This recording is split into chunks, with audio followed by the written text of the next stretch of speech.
I'm Josh Ryan, and it feels like summer's racing a little bit too fast for my liking. And I'm Brett Holden. Honestly, summer can go as long as I want it to. But it doesn't go as long as you want it to, because then winter comes. I know, but I'm not a winter guy, even though I'm born in winter. So what I'm saying is your premise is flawed. Okay, I think you got a point. I think you got a point. Great start to the show, Brett. Indeed. Welcome back to the show, folks. The gloves are off. Josh Ryan here with our intern, Brett Holden. So we have back-to-back intern appearances on The Gloves Are Off. You can follow me at Josh Ryan Sports. You can follow you, Brett, at The Real Holden 40. The real Holden 40, unlike those fake Holden 40s that are hanging out there. Great to have you this summer. It's been a fun summer between yourself, Brendan Escott, who's now on his way, as well as Matthew Churchill.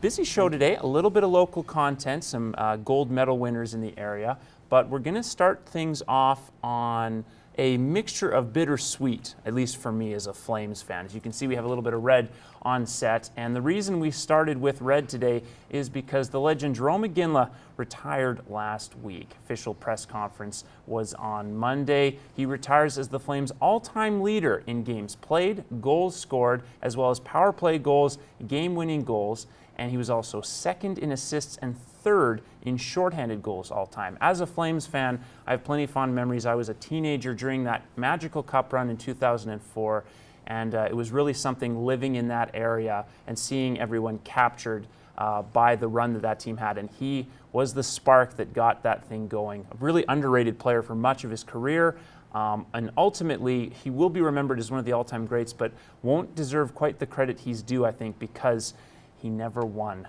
Lord Stanley's Cup. Now, Brett, you are an Edmonton fan, so you probably have mixed feelings about Iginla, but what do you think of in reflecting on his career?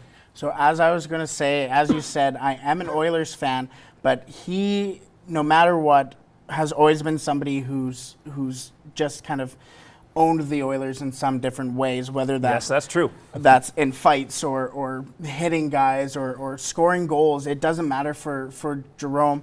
He was always an Oilers killer, and as much as growing up I might not have liked it, but the fact that I have to appreciate how good of a hockey player he was, whether that's with Calgary, with Pittsburgh, with Boston, with LA, no matter where he went, he was always kind of a leader, and I think he should get the recognition that I think just now that he's going to get. I hope he does get in that as well. One thing people often forget too, he is 15th all-time in goals scored, 625 goals as a right winger. He's also 9th all-time in game winners. So again, a little underrated in that regard, as well as certainly his international competitions. Very successful at the international level, winning 2 gold medals, a World Cup, a World Championship, World Juniors. Just never got that Lord Stanley, although Game 6. We'll forget that ever happened. Something that as we mentioned, that I'm an Oilers fan, but he was kind of the Ryan Smith for us, for I guess you guys, where he never kind of quite got it down, or got the cup, excuse me, but he was always a fan favorite, and no matter what, played for the crest on the front of the jersey and not the name on the back. Absolutely. And with that, I believe it's the ball's in your court. It is in my court. And speaking of courts, let's go to the lacrosse field court, box lacrosse. The Xtreme won the Junior B Tier 2 Alberta Lacrosse Provincials, a team that finished 3rd place in the Eastern Division in a very kind of competitive Eastern Division. Now, Josh, would you say it was kind of expected, or what did you kind of expect from provincials from the start? Well, I expected this team to be competitive when they got to provincials. I don't know how many people outside of Graham Murray and his team would have actually said, this is a team that's going to win. I mean, they had that hope at the beginning of the season that they were going to be that extra level team, had some ups and downs during the regular season, and finished a little lower in the standings than I think they expected, had to play the top-ranked Lakeland Heat because of it, and obviously they had a great series where they won 2 straight games. And at provincials, they didn't face a team quite at that level. They did lose their second game, their morning game, and had to then battle the following later that evening to get into the final. But even in the final, a 9-6 victory, very dominant performance, and really great goaltending from Kyle Boyer, fifth-year guy, all the way through the weekend.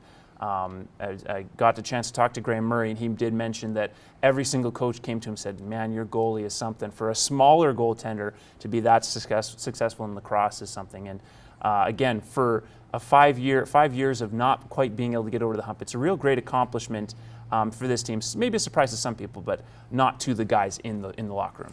Absolutely. You mentioned the goaltending as well, and both goalies only allowed 18 goals through the entire season. So, I mean, I think that not only speaks to both goaltenders as well, but I think the defensive game as well for the Xtreme. And you're talking about a division that the top 3 teams won 12 games, 12 plus games. And that shows just kind of how competitive that the Xtreme had to play throughout the entire season and kind of translate into the provincials. Yeah, and it certainly did translate. Something we're hoping as Raptors fans, excuse me, that will translate is the Kawhi Leonard trade that occurred again 2 weeks ago. We discussed that last week on the show. We've had more time to absorb it, and we've seen the reactions of both players. Kawhi Leonard deciding not to participate in Basketball USA summer camps, and DeMar DeRozan not participating in the NBA Africa game, as well as Basketball Beyond Borders with something Misai Ujiri has run. When asked about it, was said there's no relationship and there's no reason to have a relationship. I'm curious, Brett, when you absorb that, some people are taking both of these as sort of petty reactions. Do you consider either of them petty? And if there is one that's petty, which is more petty? I think, honestly, Josh, for me, the most petty kind of response would be DeMar's, because as much as I love DeMar, I am a Raptors fan, and seeing just the fact that it's not the fans who are saying, you know what, DeMar sucks, this is all DeMar's fault, everything, this is why he should be traded. Everywhere you go, Raptors fans are saying DeMar DeRozan's the greatest Raptor probably ever to play in a Raptors uniform. And I would get it if people were saying, like I said, DeMar sucks, and him coming out and saying, oh, well, nah, I don't want anything to do with the organization. But really, it was just the higher-ups. From what we understand, it was the higher-ups that said, hey, you're not going to get moved, and then the next day he gets moved. Something that really reaches out to me, though, is the Charlie Villanueva tweet, and where he said, you know what, it's been in the Raptors organization. Well, speaking of basketball, one of the greatest basketball players, I guess, of all time, LeBron James has opened a school. I Promise, the school's called I Promise, and it's kind of a new concept. For me, what I think about the LeBron James school is it reaches to or speaks more to kind of his character. Most basketball players, or even athletes in general, have that kind of background in maybe they grew up in drugs or violence or guns, which is something that he said in his video, saying that I grew up with this, I understand most of the students. But he's trying to kind of step away from this is who I was, I'm going to own it kind of thing. Yeah, well, I think the interesting thing about this is that it kind of transcends basketball. I mean, you're looking at the guy's legacy. He's won multiple championships, multiple MVPs.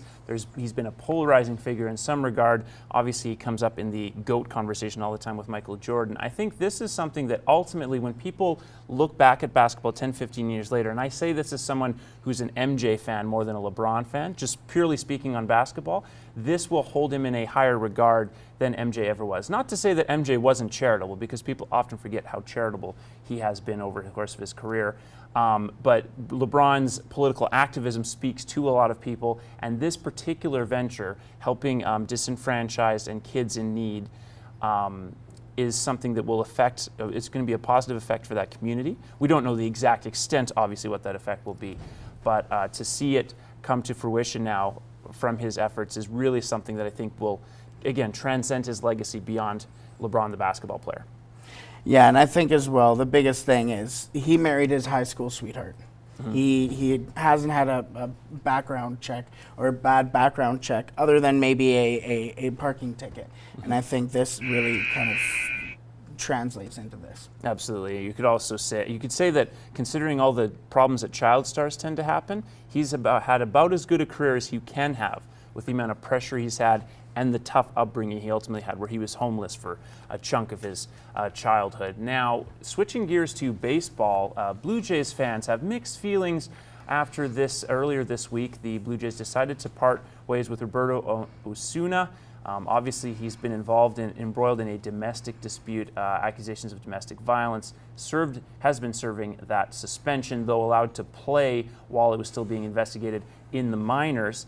And now he's on his way to the Astros for Ken Gillies and a pair of prospects from the Houston Astros. Now, Brett, do you like this move from the Jays' perspective, and do you think they handled this controversy with Osuna correctly? So I'm going to start with the baseball aspect. Ken Giles, a great established kind of pitcher on the World Series winning Houston Astros. And I'm not saying that they had an easy trek to the World Series. They had to beat the Dodgers, who were considered one of the best teams in the league. And the next guy is Hector Perez, who at one point was the 10th overall prospect in the Astros organization, now the 11th in the Jays organization. And the last guy, David Paulino, he was the third best prospect in that pool for the Astros before he had an 80-game suspension for PEDs. So from a baseball perspective, absolutely. From kind of a personal aspect, from kind of his background, again, I really think that this was the right move considering his background right now. It definitely does remove them from the PR debacle that they had with Osuna and the suspension and the handling of it. Again, there's a lot of details we don't know yet, but this now removes them from that conversation, and they can simply focus what's on the field. People forget, again, with Ken Giles, he had a 2.30 ERA last year before he did struggle a little bit in the postseason. So, again, that could have a positive benefit for them. Absolutely. Now, switching gears, still with baseball, but to some local baseball, the Northwest Prairie Pirates have won the AA provincial championships as well. Now, they are a AAA team, and they did win the AA tournament. So is that kind of something that should be kept in mind, even though they did win the provincial championships? Or well, if you talk to the players, that certainly does come up in conversation. There was actually probably the most heated debate or topic Lance and I have ever had when I hosted the show with Lance was about this topic. We got a little bit of local ire. Ultimately, if you talk to the parents are certainly happy. Players played great. If you're talking about their performance this weekend, obviously they're pleased with their performance. Their reaction to winning was a little muted because ultimately this isn't where they want it to be. They want it to be at the AAA level. And the way the league is set up in Sask baseball, AAA teams can be relegated to AA to compete at the provincial level and then go on to Westerns. And that's what's going to happen to them for the second year in a row. They won provincials and Westerns last year. They're going to Westerns once again. You can't critique what they did over the weekend, and I don't think they'll have much critique for themselves anyway, especially in the final. A 4-1 win, Jaden Gartner, great performance as the lead pitcher, going up through all 7 innings. But if you're talking about their season as a whole, I'm sure you can say they're probably not satisfied with their performance. I know for a fact they're not satisfied with their performance. And to get a final word, you'll have to wait and see what they think about how they played at Westerns, which is in a couple weeks. Yeah, and I think the big thing for the Pirates is that this is definitely a huge stepping stone for the organization and the team as well. Yeah, absolutely. Now, once again, we'll get to see them compete in a couple of weeks, so we'll have to wait on that reaction. To get more insight on that, what we are going to enjoy is an appearance from Josh Herback South. We were able to talk to him earlier this week, and so we're going to take a break and let you enjoy that interview right after this on The Gloves Are Off.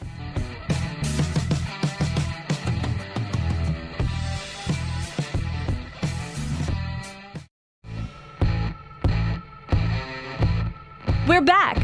You can keep your gloves on, but ours are off. Welcome back, folks. Here, Josh Ryan with Josh Herback South, coach of the Northwest Prairie Pirates. Once again, AA provincial champions. So, Josh, congratulations. Thank you. Great to have you on, sir. So this is your Appreciate first and will be, unfortunately, only visit to the glove set. Am I right? Only as in the show's not going to be airing anymore? Yes, unfortunately. Yes, then it will be my only appearance. Okay, so I guess you've been mentioned on the show many a time. What does it feel like to finally be on the set? Honestly, it feels good. I have never really been in an environment like this, so it's kind of neat. All right. Well, one environment that was also unique for the team this weekend was playing against the host Unity squad that they were able to win 8-6. You went on to then have a really dominant Sunday performance. How do you feel about your team after 3 days where you were generally speaking dominant throughout the tournament? Well, the season as a whole, we did get better. It's hard to gauge with such a young group, and I think the weekend was a pretty good indicator, even though we were facing some weaker opponents. In the final, we were facing a AAA team, and that was the same outcome as last year's provincials, and we were able to be successful in both those occasions. So, it's a good marker that we were progressing throughout the season and the weekend. Yeah, and I know it's something you guys had talked about limiting errors in the last couple of weeks that you had. Even your win against Munster, I know you were talking about the fewer errors. We can still make fewer errors. We can still be steadier, certainly defensively. And you were saying to me after you guys won gold yesterday, or on Sunday rather, that you only made a couple of errors in the whole tournament. So you were in single digits for the whole weekend. Yes. From my memory, we only made 3 errors all weekend.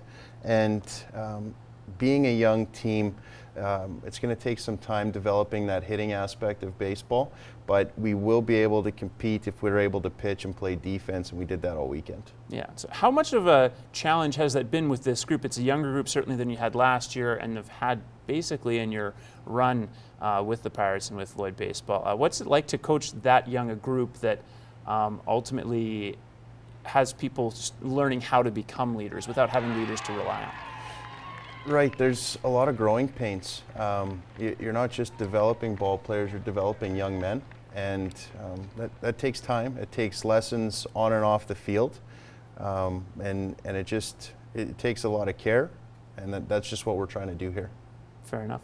Now I know that's coming up. You'll have a pretty big weekend in Westerns. You've had some, I guess, it's sort of an unfortunate situation you find yourself in, where your goal ultimately is to play at the AAA level all season, make it to the provincial championship.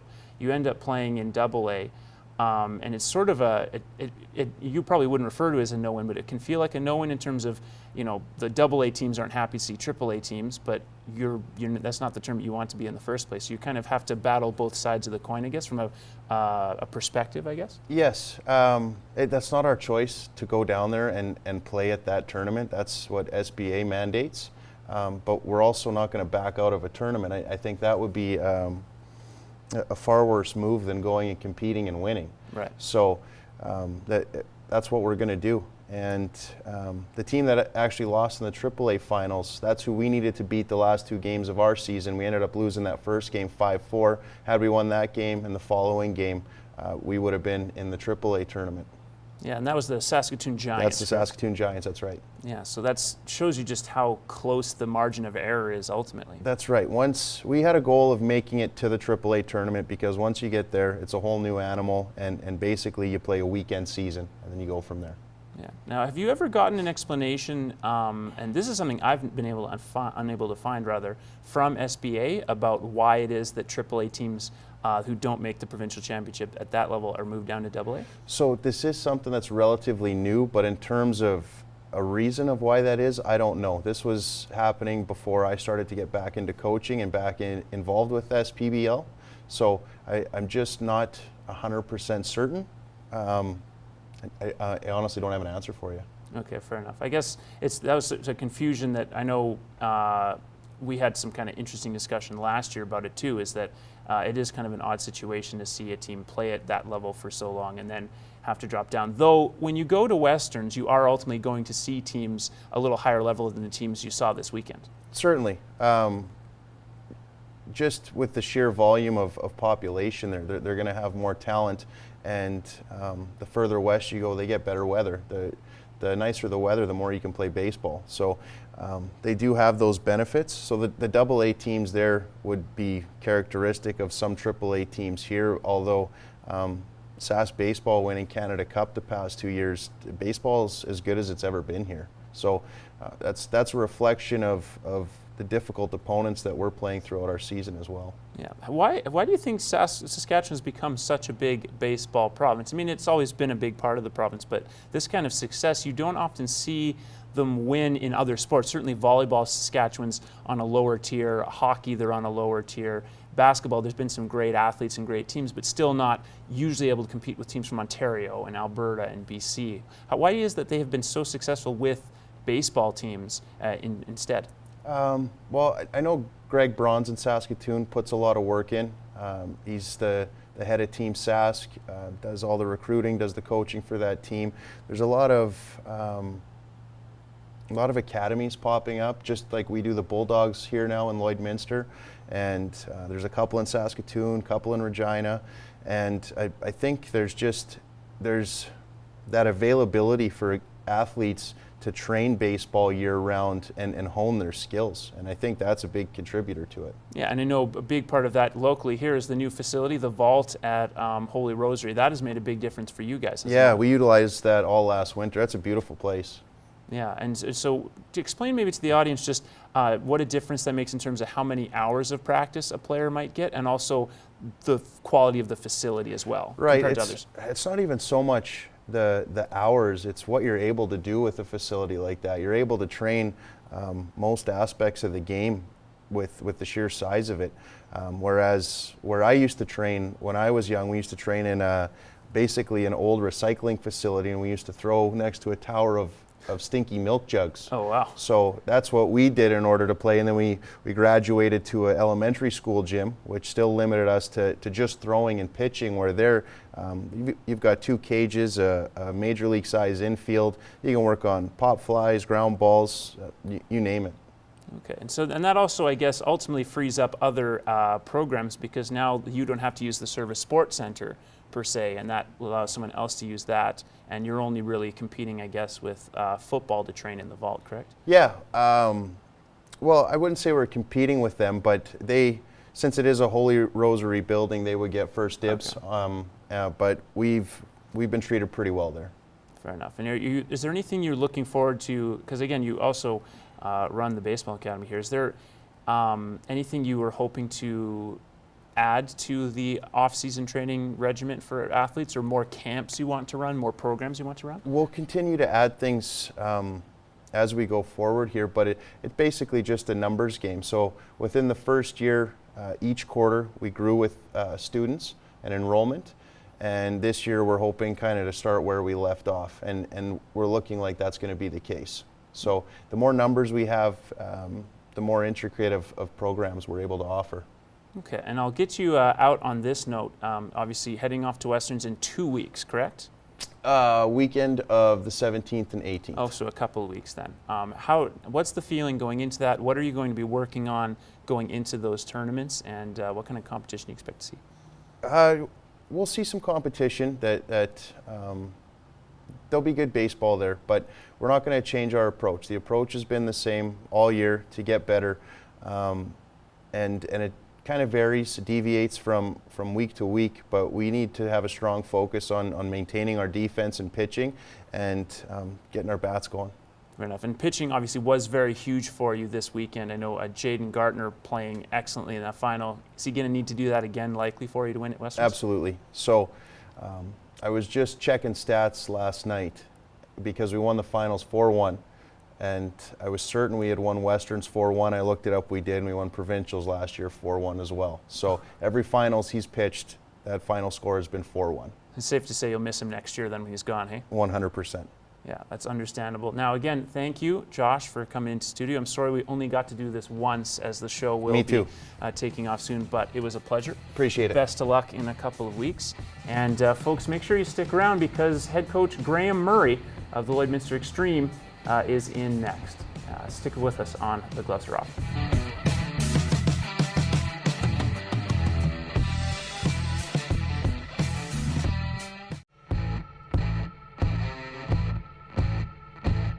We're back, and the gloves are still off.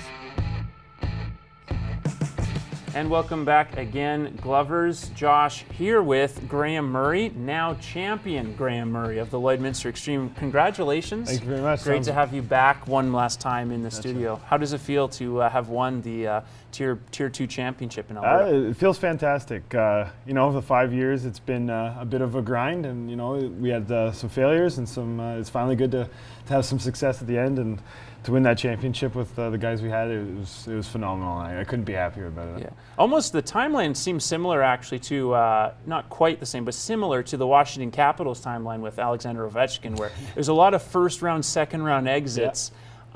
Mostly second round, I guess, and then finally breaking through against that top team to get on. I don't remember. Cold Lake didn't. Did they win last year or no? They didn't win it last year. It was Lethbridge team won it. But in essence, they were your Penguins. Absolutely. You could probably say. And when we beat them in the second round, that was huge for us. I feel like that might have even been like our hardest series all year.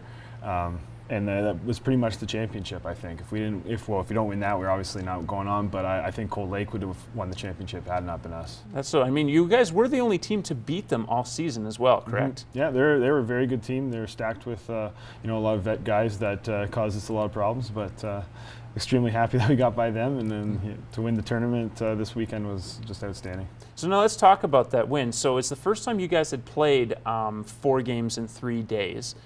Started out against a familiar team in Sherwood Park, who you've played before, and then you've, I guess, take us through the start of just how it felt to be playing multiple games in a couple of days. Well, definitely, like the Friday night, we played pretty well against Sherwood Park. It was a tough game, but we definitely buried tons of goals, and Kyle stood on his head almost the entire game. So it and then we had the first game in the morning there at 11 o'clock, and that was kind of I think our guys were still a little groggy, and I don't think they were used to 11 o'clock starts. That was easily one of the worst games that we've played all season. And then we got some good rest after that. We went back to the hotel, had a meal, everyone slept, and then we played at 9 o'clock at night against Red Deer, and we came out full force against them, knowing that we had to win to get to the championship on Sunday. And we came to play that night, and then the next day, obviously, we came to play yesterday, and it was just great. Absolutely. Ended the note really on a dominant tone. So did you guys feel like, did you know the game was going to go that way going into the final, that it was going to be that one-sided? As soon as we got there, I had full confidence in our team. I knew that that nobody else had the high-end talent that we had. No one had the goal scorers, and no one had the big boys on defense that we have. And I knew that we had the best goalie in the tournament. There wasn't I've known that we've had the best goalie in the league for several years now. It's been a luxury, and as soon as I saw the other teams, I knew that it was our tournament to lose. Yeah. And speaking of your goaltender, Kyle Boyer, these last 2 weeks have been a real crown jewel of his 5-year career with you. Saved some of his best play for last. Is that fair to say? He's been outstanding all 5 years that he's been there. But this weekend, he won the MVP of every single game we played. He took home all 4 mugs. He even eaten the MVP burger at Boston Pizza on the Saturday there. I can't say enough good things about him. This weekend, every single one of the coaches told me that your goalie's phenomenal. He's just a little guy, but he makes so many crucial saves for us. He sets the tone in the dressing room. He sets the tone as soon as we get on the floor. He was business the whole week, and you could see it in his eyes. He was just fired up and ready to go. And now that dates back to a week ago or more than a week ago now, when you played against the Lakeland Heat. So again, in their barn, against a team that's only lost to you the one time the whole season, and that is a team that you've never been able to beat come that time of the season. Just how important was Kyle in those games because of how close they were? But how did those games feel compared to this final? Because those were tight games. Yeah, I think those were tougher games for us for sure than the league final was. Cold Lake was a phenomenal team, and I can't say enough good things about them. They had a lot of vets just like we did, a lot of 21-year-olds, and so they're going to have a little turnover period just like we are. And but they're going to be our rival for years to come for sure. And I would say that definitely it was definitely that was the championship series. There was if the winner of that series was definitely going to win league. And that if you guys win that second game, obviously you have to play a third one as a kind of tiebreaker or a shortened version. Yeah, correct? a 10-minute mini game. Yeah, and so had you obviously lost that second game, that would have been advantage them being in their barn and the momentum of having just won the game. You guys had a bit of a hole going into that final period because you were leading and then suddenly down 8-6, right? Yeah. So how did the guys manage to respond in that situation instead of going, oh no, here we go again, we're going to lose to Cold Lake? I think the vets in the room really took hold of it and said, like, we've been here. Third period has always been our best period. Second period has always been our worst period. So, we get through that, and we were only down 2, and we knew that we were going to come out and bring it in the third. And it comes back to Kyle again, knowing that he's going to make big stops for us when we absolutely need them, and he did that entire series. And I could think of 3 huge stops he made in the last period there of that game 2 to really solidify us to go on to the next round. Well, and he had one in the final stages, correct? Yeah, it was 30 seconds left, I want to say, one last big save, and then we maintained possession for the rest of the game. So. Yeah. Now, also to say, so you were missing a couple of guys that first day, and then you were missing a couple of guys over the weekend. Unfortunately, guys, I guess, decided to make other plans, or what have you. What does it say about the guys you had that stuck with the team and that put their team's priorities over their own? What can you say about those guys? It's something that guys, like, if you're on a team. And if you want to be a part of a team, it's definitely, like, if that's the guys that have to come, right? I don't know if that makes sense, but like it's just something that you should want to be with your teammates. And the guys that came this weekend, they played their hearts out, and they went through a heavy grind. And the guys that didn't come, and they missed out on something very special. It certainly sounds like it. Does that say something just about your depth then, that you were able to win without key guys? I wouldn't say that the ones that didn't come were key guys, but they're definitely supporting cast. That definitely helps. But it would have been nicer to have our full roster there, so we could sit some of the guys that are injured or are a little banged up from that second game there. But the way it worked out, and the 19 guys that came, they played the whole weekend, and they played awesome. Now, a couple of your younger guys did really show up in the last couple of weeks. What are you most excited about with the returning guys you have, specifically on offense? On offense, Tyler's going to be very good for us. Tyler Merrill's, Duncan Nora is another great kid. Logan Simon, Jacob Saripa. All those guys are going to be big pieces for us moving forward. Even on the defensive side, I can mention a whole bunch of kids that are going to be very good for us. We do lose a lot this year with the 8 to 21-year-olds that we're going to lose, and those are going to be big, especially in size-wise. We're definitely going to lose a lot of size, but it took us 5 years to build up to be the team that we are now, and it'd be nice to be able to maintain and fight for championships every year. But next year is going to be a little tough for us, but I fully expect us to still be near that top, be fighting for second round, third, and maybe get back into that tournament. And I know it's not necessarily a size disadvantage losing Kyle, but as you said, Kyle was your MVP this year. What is it going to be like not having Kyle in the net for the first time in your tenure here? It'll be different, but Darius Petrie is the kid that is next up. He's been the backup goalie to Kyle for 3 years now, or 2 years now, and he's definitely earned his stripes, and it's his time to take over the crease. And I fully expect him to step right in there and not miss a beat. He only played a little bit this weekend, but he was there rallying with the boys always, and he's been a great teammate, a great backup goaltender for us. And can't say enough good things about him, and can't wait to get him going next year. Yeah, we only have time for one last question. What's the one moment that solidifies just how much if you could describe one moment that symbolizes how special this weekend was? Was there any one moment that stood out to you? I would say that final 10 seconds of the countdown when we had the ball and we were just standing there waiting for the clock to tick out. It was just the feeling, relief, just so many good feelings. I haven't stopped smiling since that happened, and I just couldn't be more proud of the boys. Couldn't be more proud of Lloydminster for supporting us, and yeah, I just can't say enough good things about it. Yeah, well, make sure you continue to milk this feeling for all it's worth and enjoy it. I know you're coming up on vacation soon too, so obviously well earned after this run. Thanks again for doing this. Appreciate it. Much appreciated. Always been a great guest of the show. Yeah, and third time. very, very happy. I know Lance said the same thing on Twitter. It's cool to see you win after this long run. So great to see. Feels great. We will be back one more time with Albert after the break.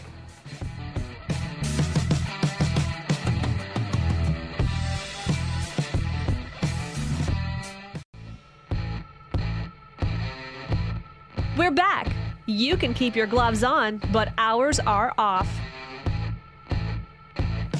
Welcome back, folks, to The Gloves Are Off. Josh here with Brett. Hope you enjoyed those 2 interviews. And this is one of the last times we'll ever get to chill with Albert. Albert looks like he's actually been through a rough one because these glasses don't fit his eyes and they're a little chipped up. It was a long weekend for him, it looks like. Apparently. Maybe he was out, I don't know, on an ATV or something. I'll actually let you start this off. Oh, wow. Yeah, you get to go first, as Brendan did.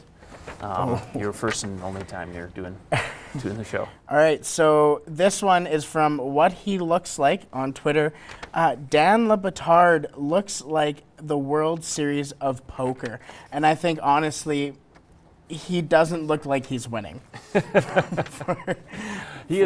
Le Batard has always looked like the World Series of Poker. That's a great radio show, the Le Batard Show with Stu Gatz. Also as a television show, highly questionable. I'm not as much of a fan, but I know it also has a fairly faithful audience. We're going to skip over to @theCatOnFox. That's Jim Hayes. So how was your night? For this gentleman, wet and sticky would be our imagination with all that Gatorade coming down on him. And I imagine as well, honestly, if you're a reporter, that's almost a dream. You're saying, you know what? Yeah, I hit this walk-off as well. Why not? This one is, even the cats are ready for football. And this one's from The Herd Now. And I haven't seen a cat hit and fall on their back in my life. I laughed way too hard. It was really great form from one. I think the other one had watched Friday Night Lights and was trying to emulate that one really unrealistic tackle that happens about 5 minutes left in the movie where he looks like he jumped off a box. one of my all-time favorite sort of over-the-top moments in another great movie. Let's go over now to @Don Stockton. So Max UL_, and he's tweeting towards @Worldwide Rob Perez. He's a great follow on Twitter. Agent Zero on his pettiness today, which then gives us over to an Instagram post. 2012 to 2014, Gilbert Arenas would appear in just 17 NBA games and make more than $62 million. And to that, Arenas posted on Instagram, and this is why I'm the GOAT. That is an amazing statistic, and I get why people read that and get angry, but that just makes me laugh. Hey, good on him. He made a lot of money for not that much work once he was injured. He put in the work before, though. If that wasn't the most Gilbert Arenas move, I don't know what is, and I'm guessing he used that money for something we shouldn't talk about. Yeah, that's assumptions. This next one is from Matthew Tkachuk of the Calgary Flames, and he says, congrats on an unbelievable career to one of my favorite players to watch growing up. Thank you for paving the way and setting the standard in Calgary. #thank you, Iggy. And his arm is around Jarome Iginla, as you said, one of your idols, and obviously for one of the best grinding forwards, an idol for him as well. Yeah, I mean, it's cool to see. It just shows you how long Iginla's actually been in the league. People forget the guy's 41. Tkachuk's just a kid at that point, and now he's been in the league for a year. Another Iggy tweet for you. This is from @IggyFanPage. Iginla's final stats, ranking all time. So he played more than 1,500 games. He's 13th all time there. 625 goals, which we mentioned before, tied 15th. 675 assists, which is 62nd all time. 1,300 points exactly. 34th all time, 21st all time in power play goals, just under 200, and 101 game-winning goals. That's 9th all time in the NHL. That's a real clutch stat. Add in, 81 career fights, 71 regular season tussles, as well as 4 postseason. And I remember each one of those postseason fights because I was there for that run. It was something else. And I'll actually steal, if you don't mind. I'm going to go 2 in a row. Please. Warning, this image it features blood, so be warned before viewing on. This is from @EricFrancis. This is Iginla post a fight. This pic hangs in my office of Jarome Iginla after a great fight with Brendan Shanahan in 2001. Iginla told me afterwards it was an honor to fight one of his heroes. Shanahan's response, the honor was mine. He's going to be one of the game's top power forwards. That was 1 year before he was nominated for the Hart Trophy after scoring more than 50 goals in 2002. Two things, I don't know what you think, two things stand out to me. One, again, everything that's said in that tweet is true. Second, we're going to look back at hockey in a little bit and go, man, we were crazy. We let people bludgeon each other, skate on swords. It's a crazy sport. I love hockey, but it's a crazy sport when you think about it. I think honestly, both those tweets kind of speak to the exact kind of player Jarome Iginla was. For sure. We are going to skip over to football, and this one's from Sports Center. Shaquem Griffin snatches the INT from Russell Wilson. And if you're not familiar with Shaquem Griffin, he has one hand. He has one hand. I am a Seattle Seahawks fan, and when we selected this kid, I think I cried. I was ecstatic, and this kid is going to be the person in years to come that we're like, man, we should have taken that guy. Yeah, I agree. An amazing athlete. Look up Shaquem Griffin. It's an amazing story. He has one hand, and he's still continuing to excel. We're going to end on this video. This is me versus all y'all from @Division6 Bound, and I don't know the name of this young rugby player, but that's just a bunch of carnage. He is going to be unbelievable growing up. As long as he grows. True, and adapts. That's true. And we'll be right back with what's bugging you to wrap things up on The Gloves Are Off.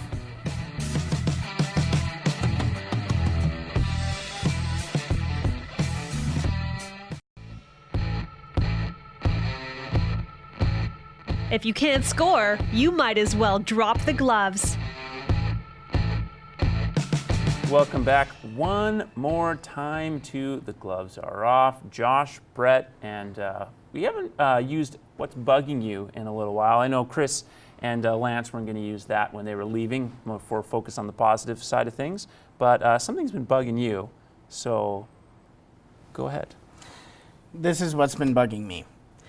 As of late, a lot of tweets have been coming out from past, like 2011, 2012, from athletes, some of the possibly offensive stuff that they've said, things that may have been kind of a kind of background joke with their friends, and those kinds of things have been coming back to bite them in the butt.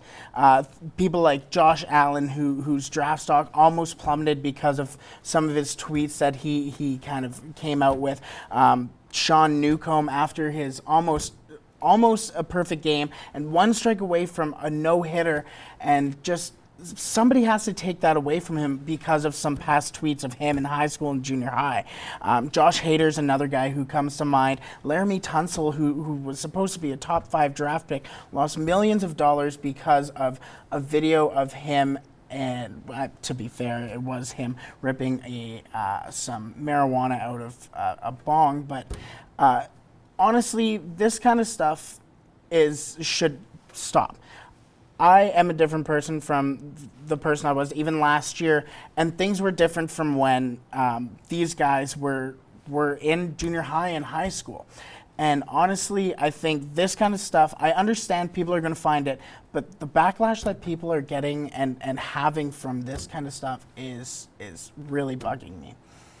I can understand your point there. While obviously there's some responsibility for athletes to handle themselves on social media, a lot of the stuff that many of these guys have tweeted, not all of them, as some it's been as recent as 20, but some of these guys are 16, 17 years old when it's happened. And when you're 16, 17, you tend to say some stupid things. I'm sure, I haven't totally scrubbed my Twitter timeline. I'm sure there's something in there I'm really not proud of. And I'm sure everyone has that. That's one of the dangers of social media. But you're right, maybe a little bit more, it's not necessarily tolerance, but it's just a little more understanding that a person that said something that could be offensive or is offensive doesn't necessarily mean that that person still holds that view and they haven't learned and grown from it. Yeah, especially with how big that they are in the public eye, and how I understand their influence. But again, I think that this should be something that people need to take more into an account of. Certainly is. Court of public opinion can be a hard flogging. What's bugging me is on a little bit more of a local and personal level. That is what I'll call obnoxious sports fan style of parenting. So over the weekend, I got to watch some of the AA provincial championship where the Prairie Pirates, again, Northwest Prairie Pirates, won. In that tournament, after the tightly contested game between them and the host side Unity, where it was a very heated affair, some parents took to social media to vent their frustration. So they were cheering on their own team's kids, but also took shots at the Pirates coaching staff and some of the players on the roster. Now, I take issue with it. You see this on social media all the time. I take issue with this when it comes from parents and adults when you're talking about kids. At the end of the day, parents are the ones who are supposed to provide an example for their kids. I understand being a passionate sports fan. I mean, Brett and I are doing the show here. We love talking about sports and debating sports and getting fired up about it. I understand being overly competitive. I'm that guy who his own team and the opposition team are driven crazy by because I'm too desperate to get a win every single time. And I also understand rooting against the bigger club or the bigger city or bigger school in sports, as many people know that know me well, have actually rooted against Red Deer College my entire life, basically, in volleyball. But there is some perspective that needs to be gained here. These aren't professional athletes. These aren't even legal adults, as in college athletes are technically legal adults. They're kids. And as the parents of those kids, you owe it to them to provide an example, which includes being a gracious loser and showing sportsmanship throughout the course of a contest. It's great to be fired up and competitive and love sports. But when you're giving them a bad example on social media, when you're the adult, that's not something I think that benefits anyone in society. And I've been in that. You and I are both athletes growing up, and we've both definitely been a part of that as well. And with that, we'll leave it for your week. Take care, folks.